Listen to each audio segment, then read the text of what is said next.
What up guys, how are you guys doing? I'm Thales and we're back with another how to slice. In today's how to slice video, we're gonna be checking out this awesome little farm. So let's go. So in this video, we're gonna be checking out more models of the little farm drop. So let's go. Let's take a look at all of the models. Over here we got some tools, a wooden crate, the fence, the wheelbarrow, the watering can. Right here we got the scarecrow. This is a really nice model. A hail bale, some little animals for our farm, and this is the horse cart. So in this video we're going to be checking out the best print settings to print this beautiful model. So let's go. So as you can see, as we have seen before, all of the models are quite small. So in this video we're going to be checking out some nice tips to print small models. So let's go to the print settings. Over here in print settings, what we're going to do is reduce the layer height. As these are really small models, we need to reduce the layer height so we can get a better quality print. The bigger the layer height, the less resolution we can say we're gonna get in our models. Especially in small models like this one, we need to reduce a lot the layer height so we can get a better quality print. I'm gonna be selecting 0.14 millimeters for this case because I'm gonna be prioritizing quality. You can be printing at 0.16 millimeters, but it's gonna take more time to print. For vertical shells, I'm gonna be leaving at 3. This is quite a nice value. As for infill, I'm gonna be increasing to 12%. So we can get a dense model. In gyroid is a really nice infill pattern because it prints in waves, so your printer never goes on a straight line. This reduces the chance of resonancy and your print failing while printing the infill. For skirt and brim, we're going to be adding brim for this project because, as I said, these are quite small models. They do not have a good surface area of contact. So we need to increase this contact to the build plate so the piece doesn't tip off or unstick from the build plate, as these are really tiny models. So we need to be really careful with bad adhesion. And a really nice tip before adding brim or doing anything like that is always clean your build plate. So clean with isopropyl alcohol or detergent. This is gonna make sure you got a really clean build plate so we can increase the bed adhesion so our pieces are not gonna stick from the build plate. So first off, make sure you clean, get the dust and oils of your fingers from the build plate. So this is a quite nice tip. But let's add brim. So if we add brim right here, we're gonna add brim to the whole project, but we don't want to do that because these little animals right here, they cannot have brim because they're quite hard to remove brim from articulated models. So they are articulated. So we're not gonna be adding brim to these ones right here. But if we add brim to the project, they're gonna get brim. So we're gonna add brim to specific parts. As you can see, the fence right here, it cannot have too much brim on this connection right here. So this is a print in place, this is not an assemble. And if we add brim right here, it could be quite hard to remove, and we'll remove the effect of the fence opening using this joint.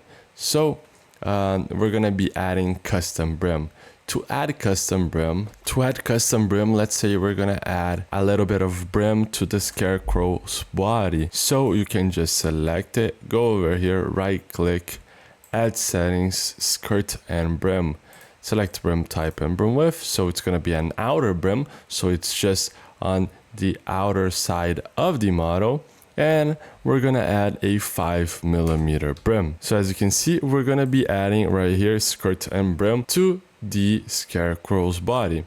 What we can do is, let's say we need, we're going to need some brim on these tools right here, so the rack. So what we're gonna do is skirt and brim. So you can just select Ctrl C on your Windows PC, Ctrl V.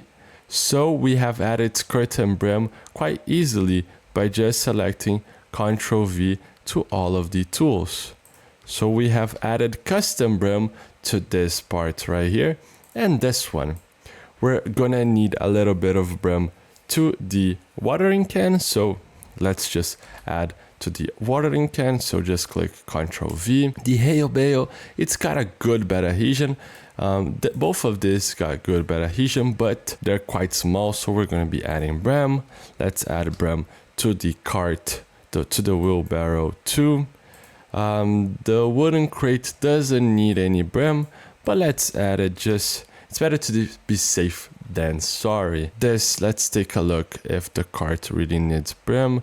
It doesn't need too much brim, so I'm not gonna be adding to this to the animals right here. Let's take a look. This really needs brim, so the head, a 5mm brim. 5mm brim is a good balance.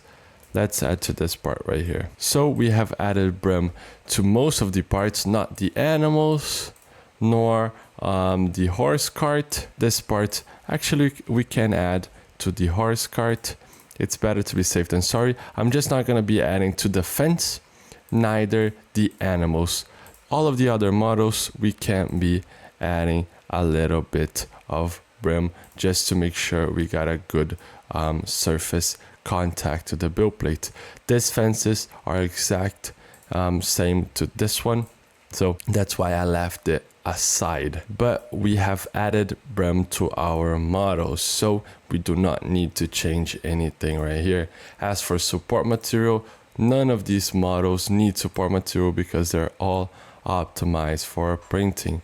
Especially, as you can see, this is an overhang, kind of a bridge, but it's an overhang print, and your printer can print this without any support. We can be adding some support painting if needed. If you guys see that sometimes you have difficulties, your printer has difficulties with overhang, you can be adding a paint on support.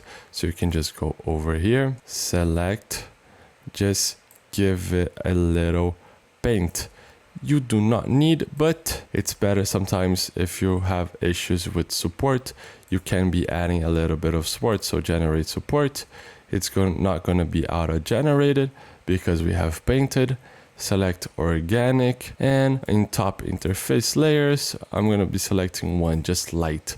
Light's easier to remove. So we do not need any support. I just have given you a tip if you want to paint on support. If you have a lot of problems, your printer is not well calibrated and doesn't have a good overhang, so you can be adding support in this instances. As for speed, we're going to be reducing a little bit of the speed. So on your first layer speed, always make sure you got a really low value. This way we're gonna get a solid print. The first layer is the most important layer of our print because all of the other layers are gonna go on top of the first layer. So make sure you got a really slow first layer speed. As for small perimeters, I do recommend decreasing to 50mm a second so we can get a better quality print. We have to slow down the printer so we can get a good quality print and make sure that it cools off nicely before printing on top, or you're gonna have some inconsistencies in your print. As for perimeters, you can be reducing to around 80. You can just to make sure. This is the Ender 3 V3 SE.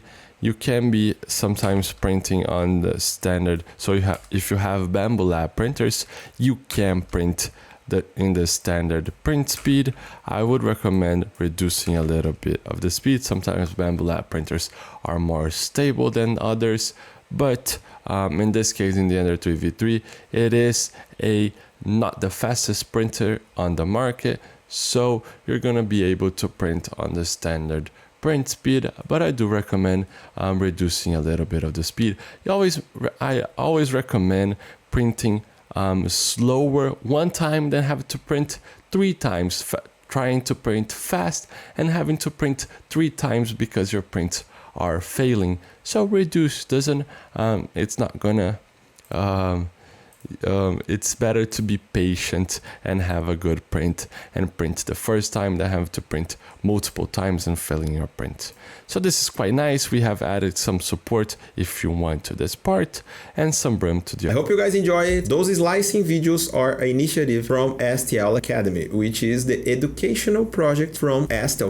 So if you guys want to learn more about 3D printing, you could check our description and look at STL Academy courses. And don't forget, see you guys at the next slicing.